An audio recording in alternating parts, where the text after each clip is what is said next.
ಗಣಿ, ಅಮ್ಮ ಅವ್ರು ಏನಂದ್ರು ಅಂತ ಕೇಳೋ ಗಣಿ. ಏನೂ ಇಲ್ಲ ಅಂತ ಹೇಳೋ ಗಣಿ. ಏನೂ ಇಲ್ಲ ಅಂದ್ರೆ ಏನರ್ಥ? ಯಾಕೆ ಕರೆಸಿದ್ರು ಅಂತ ಕೇಳೋ ಗಣಿ. ನಾನು ಹೋಗೋವಾಗ ನಿನ್ನ ಮುಖಕ್ಕೆ ಮಂಗಳಾರತಿ ಎತ್ತಿ ಕಳಿಸ್ತಾರೆ ಹೋಗು ಅಂತ ಹೇಳಿದ್ರಲ್ಲ, ಹಾಗೆ ಮಾಡಿದ್ರು ಅಂತ ಹೇಳೋ ಗಣಿ.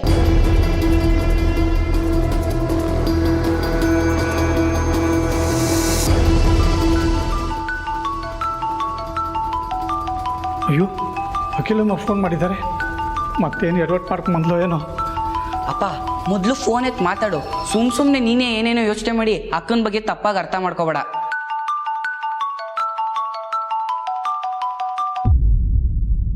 ಅಮ್ಮರೇ, ಹನುಮಂತು, ಪಾರ್ವತಿ ಬಗ್ಗೆ ಮಾತಾಡಬೇಕಾಗಿತ್ತು, ಅದಕ್ಕೆ ಫೋನ್ ಮಾಡಿದೆ.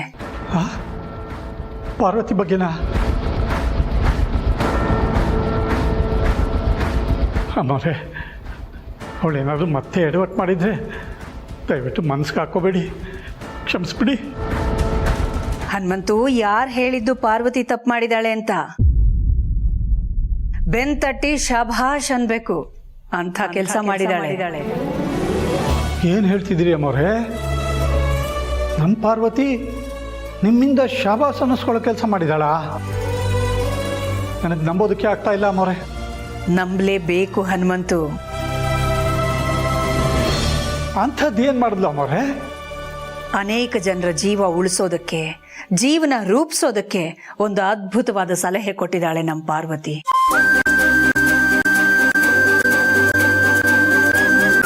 ನಮ್ಮ ಪಾರ್ವತಿ ಅಷ್ಟೊಂದು ಬುದ್ಧಿವಂತಲಾ? ತುಂಬಾ ಓದ್ದವರನ್ನ ಮಾತ್ರ ಬುದ್ಧಿವಂತರು ಅಂತ ಹೇಳಕ್ಕಾಗಲ್ಲ ಹನುಮಂತು. ಬೆಳೆಸಿದ ರೀತಿ, ಬೆಳೆದ ವಾತಾವರಣ, ಬದುಕನ್ನ ನೋಡೋ ರೀತಿ, ಮನಸ್ಸಿನ ಭಾವನೆ, ಇದು ಎಲ್ಲವೂ ಕೂಡ ಬುದ್ಧಿವಂತಿಕೆಯ ವಿಚಾರದಲ್ಲಿ ಗಣನೆಗೆ ತಗೋಬೇಕಾಗುತ್ತೆ. ಇದೆಲ್ಲವನ್ನು ಮೀರಿದ ಒಂದು ಗುಣ ನಮ್ಮ ಪಾರ್ವತಿಯಲ್ಲಿ ಇದೆ. ಅದಕ್ಕೆ ನಾವೆಲ್ಲರೂ ತಲೆ ಬಾಗಲೇಬೇಕು. ಅವರೇ, ನಿಂಬಾಯಿಂದ ಇಂಥ ಮಾತಾ? ಅಯ್ಯೋ, ನಮ್ಮ ಪಾರ್ವತಿಯಲ್ಲಿ ನೀವೆಲ್ಲಿ? ಗುಣಕ್ಕೆ ಬೆಲೆ ಕಟ್ಟಕ್ಕಾಗೋದಿಲ್ಲ ಹನುಮಂತು. ಪಾರ್ವತಿ ಮಾಡಿರೋ ಕೆಲಸಕ್ಕೆ ನಾವೆಲ್ಲರೂ ಅವಳನ್ನು ಪ್ರಶಂಸಿಸಲೇಬೇಕು. ಹನುಮಂತು, ನಾನೀಗ ಫೋನ್ ಮಾಡಿದ್ದು ಅದೇ ವಿಚಾರಕ್ಕೆ. ನಾವು ಯಾವಾಗಲೂ ಮಕ್ಕಳು ಮಾಡಿರೋ ತಪ್ಪುಗಳ ಬಗ್ಗೆ ದೂರನ್ನ ಮಾತ್ರ ಕೇಳ್ತಾ ಇರ್ತೀವಿ. ಆದರೆ ಇಂಥ ಸಂದರ್ಭಗಳಲ್ಲೇನೆ ಅವರ ಒಳ್ಳೆಯತನ ನಮಗೆ ಗೊತ್ತಾಗೋದು. ಈ ವಿಚಾರದಲ್ಲಿ ಪಾರ್ವತಿ ದೊಡ್ಡ ಸಾಧನೆನೇ ಮಾಡಿದಾಳೆ. ಅಂಥ ಮಗಳನ್ನ ಪಡೆಯೋದಕ್ಕೆ ನೀನ್ ಪುಣ್ಯ ಮಾಡಿದ್ಯಪ್ಪ.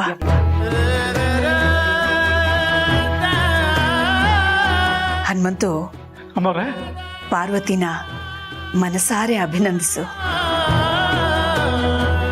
ಮಕ್ಕಳು ತಪ್ಪು ಮಾಡಿದಾಗ ನಾವು ಹೇಗೆ ಬೈತೀವೋ ಹಾಗೆ ಅವರು ಒಳ್ಳೇದು ಮಾಡಿದಾಗ ನಮ್ಮ ಅಹಮ್ಮನ ಬದಿಗಿಟ್ಟು ಅವರನ್ನು ಹೊಗಳಬೇಕು. ನಮ್ಮ ಒಂದು ಬೈಗಳ ಅವರ ಭವಿಷ್ಯವನ್ನ ಬದಲಾಯಿಸೋದಾದ್ರೆ ನಮ್ಮ ಒಂದು ಹೊಗಳಿಕೆ ಅವರ ಭವಿಷ್ಯವನ್ನ ರೂಪಿಸೋ ಥರನೂ ಆಗ್ಬೋದು ಅಲ್ವಾ? ಆಯ್ತು ಅಮ್ಮವ್ರೆ, ನೀವು ಹೇಳ್ದಂಗೆ ಮಾಡ್ತೀನಿ. ಸರಿ ಹನುಮಂತು.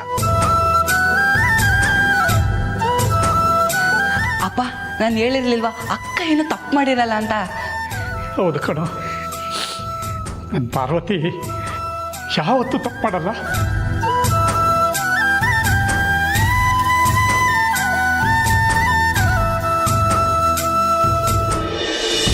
ನೀನು ಎಲ್ಲಿದೆ ಅನ್ನೋ ಸತ್ಯ ಗೊತ್ತಾದರೆ ನಾನು ನಮ್ಮ ಮದುವೆಗೆ ನಮ್ಮ ಮನೆಯವ್ರು ಎಲ್ಲರನ್ನೂ ಒಪ್ಪಿಸ್ತೀನಿ. ಇಲ್ಲ, ಯಾವುದೇ ಕಾರಣಕ್ಕೂ ಆದಿತ್ಯ ಸರ್ಗೆ ಈ ವಿಷಯದಲ್ಲಿ ಮೋಸ ಆಗಬಾರ್ದು. ಆಗಕ್ಕೆ ನಾನು ಬಿಡಲ್ಲ. ಅವ್ರಿಗೆ ನ್ಯಾಯ ಸಿಗಲೇಬೇಕು.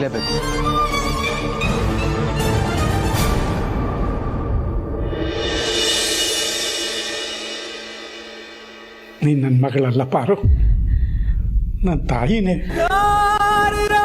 ಮುಂದಿನ ಜನ್ಮ ಅಂತಿರೋದಾದರೆ ನಾನು ನಿನ್ನ ಮಗನಾಗ್ಬಿಡ್ತೀನಿ. ನಿನ್ನ ಆದರ್ಶಗಳನ್ನೆಲ್ಲ ನನಗೆ ದಾರ ಎರೆದುಕೊಡೆ. ಅಯ್ಯೋ ಅಪ್ಪ, ನಾನಷ್ಟು ದೊಡ್ಡೋಳಲ್ಲ. ನೀನು ಹೇಳ್ಕೊಟ್ಟಿದ್ದ ಆದರ್ಶಗಳನ್ನೆಲ್ಲ ಪಾಲಿಸ್ಕೊಂಡು ಅದನ್ನು ಅಳವಡಿಸ್ಕೊಂಡು ಬೆಳೆದಿರೋಳು ನಾನು. ಇವತ್ತು ಅಖಿಲಮ್ಮ ನನ್ನ ಹೊಗಳ್ತಿದ್ದಾರೆ ಅಂದರೆ ಅದಕ್ಕೆ ಕಾರಣನೇ ನೀನು. ನೀನು ತೋರಿಸಿದ ದಾರಿ, ಬೆಳೆಸಿದ ರೀತಿ ನನ್ನ ಒಳ್ಳೆ ಮಾರ್ಗದಲ್ಲಿ ನಡೆಯೋ ಹಾಗೆ ಮಾಡಿದೆ. ನಿನ್ನನ್ನು ಅಪ್ಪನಾಗಿ ಪಡೆಯೋದಕ್ಕೆ ನಾನು ಪುಣ್ಯ ಮಾಡಿದ್ದೆ ಅಪ್ಪ.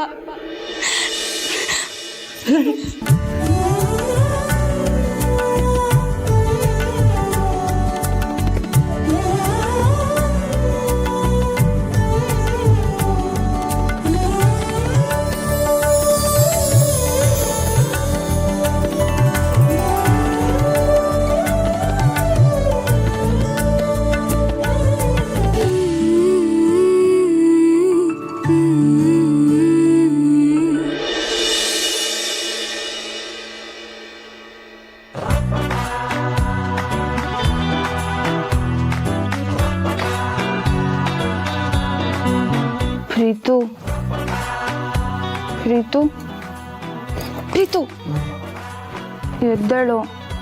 ಬೆಳಗ್ಗೆ 10 ಗಂಟೆಗೆ ಮಾತಾಡೋಣ. ಪ್ರೀತು ಎದ್ದೇಳು.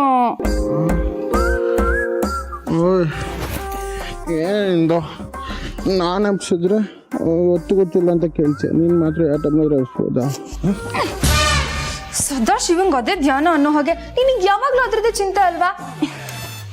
ನಾನು ನಿನ್ನನ್ನು ಎದ್ದೇಳಿಸ್ತಿರೋದು ಒಂದು ಇಂಪಾರ್ಟೆಂಟ್ ವಿಷಯದ ಬಗ್ಗೆ ಮಾತಾಡೋಕ್ಕೆ. ಇಂಪಾರ್ಟೆಂಟ್ ವಿಷಯನಾ?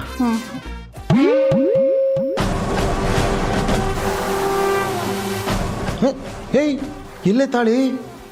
ಏನಾದರೂ ಡೈವರ್ಸ್ ಕೊಡೋ ಪ್ಲಾನ್ ಮಾಡ್ಕೊಂಡಿದ್ಯಾ ಹೇಗೆ? ಬಾಯ್ ಮೇಲೆ ಕೊಡ್ತೀನಿ ನೋಡು. ಬಾಯ್ ಬಂದಾಗೆಲ್ಲ ಮಾತಾಡೋಣ ಪ್ರೀತು. ನಿನಗೆ ಏನೋ ಒಂದು ಸರ್ಪ್ರೈಸ್ ಇದೆ. ಸರ್ಪ್ರೈಸಾ? ಏನು ಹೇಳಿದ್ರೆ ಅದು ಸರ್ಪ್ರೈಸ್ ಅನ್ಸುತ್ತಾ? ಬಾ ನನ್ನ ಜೊತೆ ಬಾ ಪ್ರೀತು. ಬದ.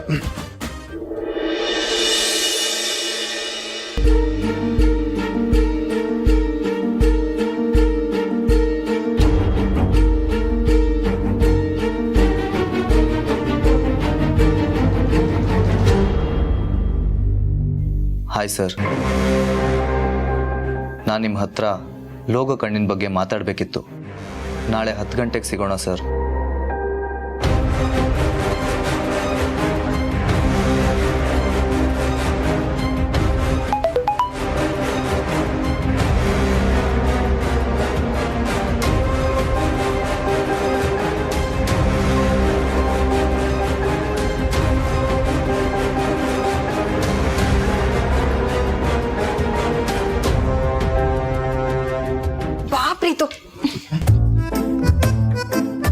ಏಯ್, ಏನೇದು ಸರ್ಪ್ರೈಸ್ ಕೊಡ್ತೀರಿ ಅಂತ ಹೇಳ್ಬಿಟ್ಟು ದೇವ್ರ ಮನೆ ಕರ್ಕೊಂಬಂದಿದ್ಯಾ? ಆಣೆ ಪ್ರಮಾಣ ಮಾಡಿಸೋ ಪ್ಲಾನ್ ಇಲ್ಲ ತಾನೆ? ಆಣೆ ಪ್ರಮಾಣ ಮಾಡಿಸ್ಕೊಳ್ಳೋದಿಕ್ಕೆ ನೀನೇನಾದ್ರೂ ತಪ್ಪು ಮಾಡಿದ್ಯಾ? ಸುಮ್ಮನೆ ನಿಂತ್ಕೋ.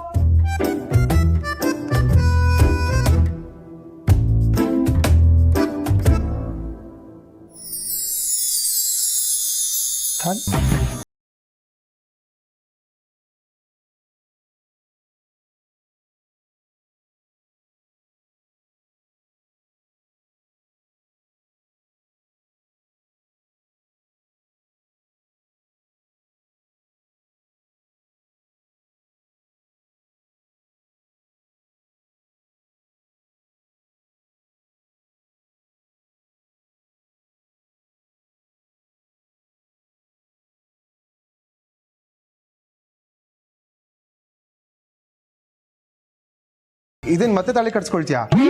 ಕಟ್ಟಿರೋ ತಾಳಿ ಏನ್ ಮಾಡಿದೆ? ಅರಿಶಿನದ ದಾರದ ತಾಳಿನ ಬದಲಾಯಿಸ್ಬೇಕು ಅಂತ ಅತ್ತೆ ಹೇಳಿ ಇದನ್ನ ಕೊಟ್ಟಿದ್ದಾರೆ.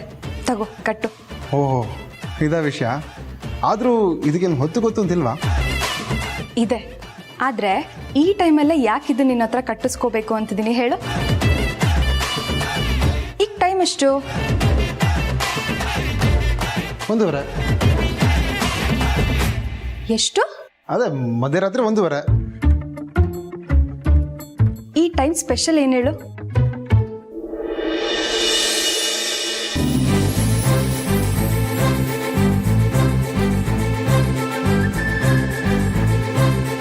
ಇದೇ ಟೈಮ್ಗಲ್ವಾ ನಾನು ನಿಂಗೆ ಪ್ರಪೋಸ್ ಮಾಡಿದ್ದು.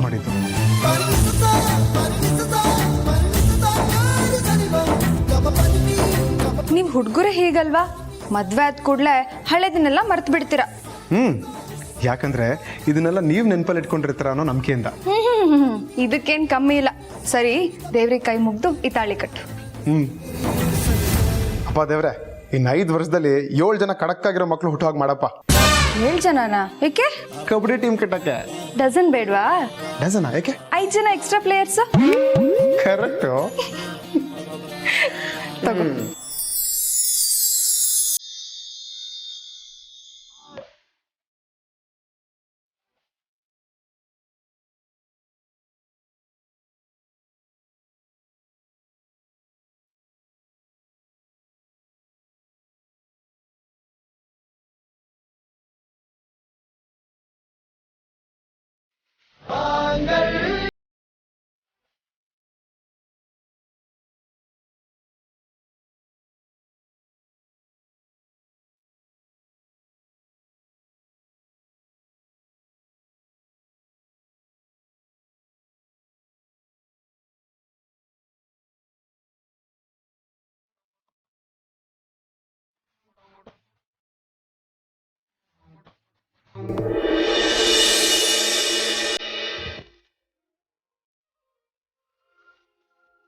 ಶಿಟ್, ಟೈಮ್ ಆಗಿ ಹೋಗ್ಬಿಟ್ಟಿದೆ.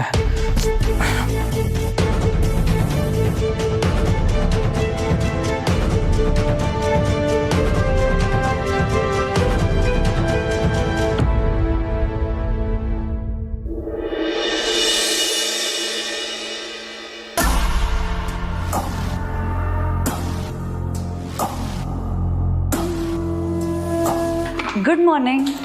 Good morning. ಏನು ಕಾಫಿ ಮಾಡ್ತಿದ್ಯಾ? ಇರಿ, ನಿಮಗೂ ಕೊಡ್ತೀನಿ. ಆ್ಯಕ್ಚುಲಿ ನಂಗೆ ಕಾಫಿ ಕುಡಿಯೋ ಮೂಡಿಲ್ಲ, ಆದರೆ ನೀನು ಮಾಡಿದ್ಯಾ ಅಂತ ಬೇಕಾದರೆ ಒಂಚೂರು ಟೇಸ್ಟ್ ಮಾಡ್ತೀನಿ.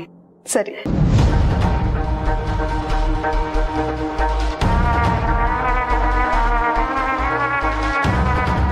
ಅಯ್ಯೋ, ಅಷ್ಟೊಂದು ಬೇಡ, ಒಂದು ಸ್ವಲ್ಪ ಕೊಡು ಸಾಕು.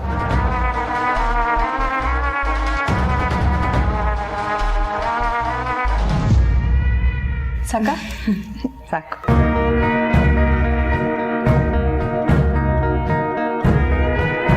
ನಿಂದು ಉದಾರ ಮನಸ್ಸು ಜನನಿ, ಅದಕ್ಕೆ ಕಪ್ ಪೂರ್ತಿ ಕಾಫಿ ಹಾಕಿದ್ದೆ. ಅದೇ ನಮ್ಮ ಮನೆ ಕೆಲಸದವ್ಳು ಪಾರ್ವತಿ ಆಗಿದ್ದಿದ್ರೆ ಇಷ್ಟು ಅರ್ಧ ಕಪ್ ಹಾಕ್ಕೊಡ್ತಿದ್ಲು. ಏನೋ ಅರ್ಸನ್ ಕೋಟೆ ಉಳ್ಸೋ ಥರ. ಇಲ್ವಲ್ಲ, ನಾನು ನೋಡಿದ ಮಟ್ಟಿಗೆ ಪಾರ್ವತಿಯವರು ಯಾರಿಗೂ ಯಾವತ್ತೂ ಹಾಗೆ ಮಾಡಿಲ್ಲ. ಏನೋ ನೀನು ಮನೆ ಸೊಸೆ ಅಂತ ಚೆನ್ನಾಗಿ ನೋಡ್ಕೋತಿದ್ದಾಳೋ ಏನೋ. ಯಾಕೆ ಹಾಗೆ ಅನ್ಕೊಳ್ತೀರಾ? ನೀವು ಕೂಡ ಈ ಮನೆಗೆ ಸೊಸೆಯಾಗಿ ಬರೋರೆ ತಾನೆ. ಎಷ್ಟೇ ಆದರೂ ನೀವೇ ಈ ಮನೆಗೆ ಹಿರಿ ಸೊಸೆ.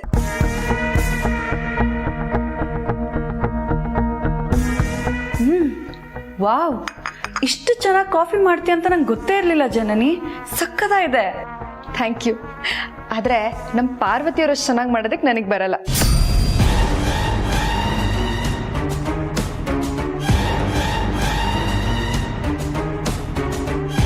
ಯಾರಿಗೆ ಕಾಫಿ ಕೊಡೋದಕ್ಕೆ ಹೋಗ್ತಿದ್ಯಾ? ಪ್ರೀತುಗ? ಪ್ರೀತು ಇನ್ನೂ ಎದ್ದಿಲ್ಲ, ಭಾವಂಗೆ ಕೊಡೋದಕ್ಕೆ ಹೋಗ್ತಾ ಇದ್ದೀನಿ. ಆದಿಗಾದ್ರೆ ನಾನೇ ಕೊಡ್ತೀನಿ, ಕೊಡು.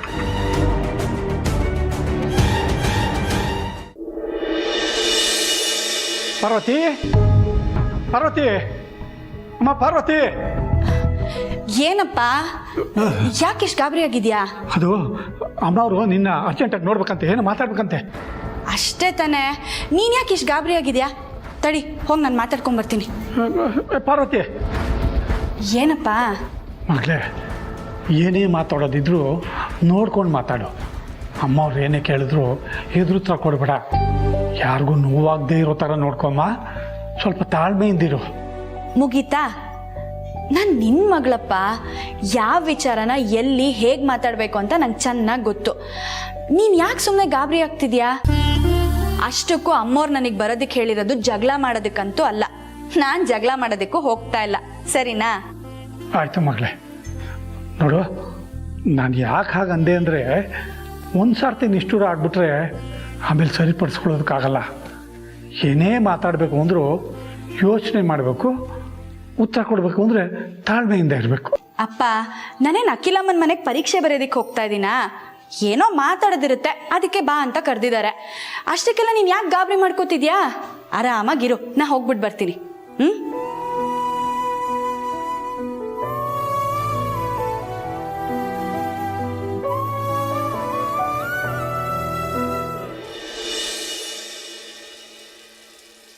ಆದಿ ಆದಿ, ಹಾ ಅನುಷ್ಕಾ, ಕಾಫಿ ತಂದಿದ್ದೀನಿ ಆದಿ. ಅಲ್ಲೇ ಇಡು, ನಾ ತಗೋತೀನಿ. ಸರಿ ಆದಿ.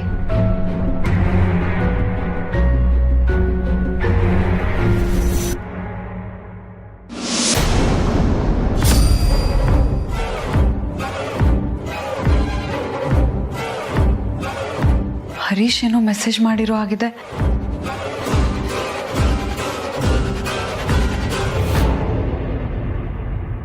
ಅನುಷ್ಕಾ, ಕಾಲ್ ಏನಾದ್ರು ಬಂದಿತ್ತಾ? ಇಲ್ಲ ಅದಿ, ಧೂಳಿತ್ತು, ಅದಕ್ಕೆ ಒರೆಸ್ತಿದ್ದೆ ಅಷ್ಟೆ. ಓಹ್, ಏನಾದಿ? Phone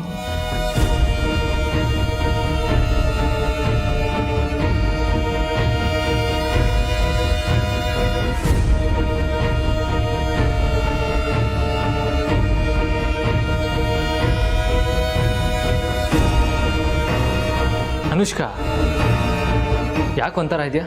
nothing Adi, I am fine. ಆದಿ, ಅತ್ತೆ ನಿನ್ನ ಹತ್ರ ಏನೋ ಮಾತಾಡಬೇಕು ಅಂತಿದ್ರು. ಓ, ಏನು ವಿಷಯ? ಗೊತ್ತಿಲ್ಲ ಆದಿ. ಹೌದಾ, ಸರಿ, ನಾನು ರೆಡಿಯಾಗಿ ಬರ್ತೀನಿ. ಅನುಷ್ಕಾ, ನಾನು ರೆಡಿ ಆಗ್ತೀನಿ ಅಂದೆ. ಸರಿ ಆದಿ.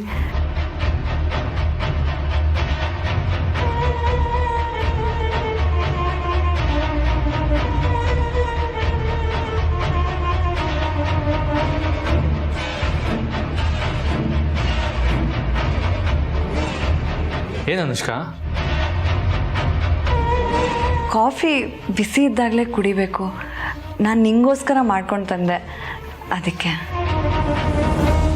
ಸರಿ.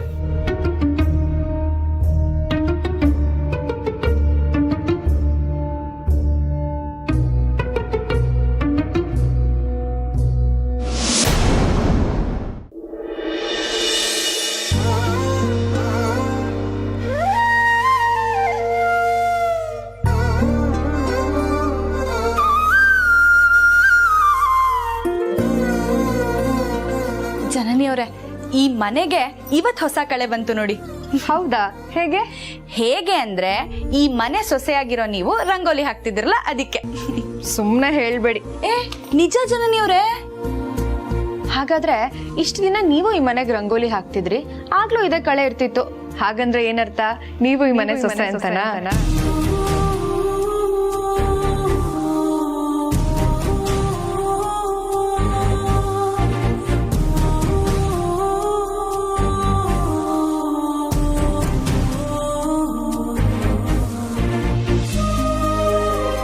ಪಾರ್ವತಿಯವರೇ, ಏನ್ ಯೋಚನೆ ಮಾಡ್ತಿದ್ದೀರಾ? ಮನುಷ್ಯ ಇಷ್ಟ ಆದ್ರೆ ಅವ್ನ್ ಮಾಡೋ ಪ್ರತಿ ಕೆಲ್ಸನೂ ಅವನಿಗಿಷ್ಟ ಆಗತ್ತೆ. ಅದೇ ಒಂದು ತಪ್ಪು ಮಾಡಿದ್ರೆ ಅವ್ನ್ ಮಾಡಿದ 99 ಸರಿಗಳೆಲ್ಲ ಲೆಕ್ಕಕ್ಕೆ ಬರಲ್ಲ ಅಲ್ವಾ? ನಿನ್ನೆ ನಡೆದ ಘಟನೆಯಿಂದ ನೀವಿನ್ನೂ ಹೊರಗೆ ಬಂದಿಲ್ಲ ಅನ್ಸುತ್ತೆ. ಹಾಗೇನಿಲ್ಲ ಜನನಿಯವರೇ, ನಾನು ಅದನ್ನ ಯಾವಾಗ್ಲೂ ಮರ್ತ್ಬಿಟ್ಟೆ. ಆದ್ರೆ ಕೆಲವೊಂದ್ಸಲ ನಾವ್ ಯಾರನ್ನ ತುಂಬಾ ನಂಬಿರ್ತೀವೋ ಅವರಿಂದಾನೇ ಬೇಜಾರಾದಾಗ ಮನ್ಸಿಗೆ ತುಂಬಾ ನೋವಾಗುತ್ತೆ.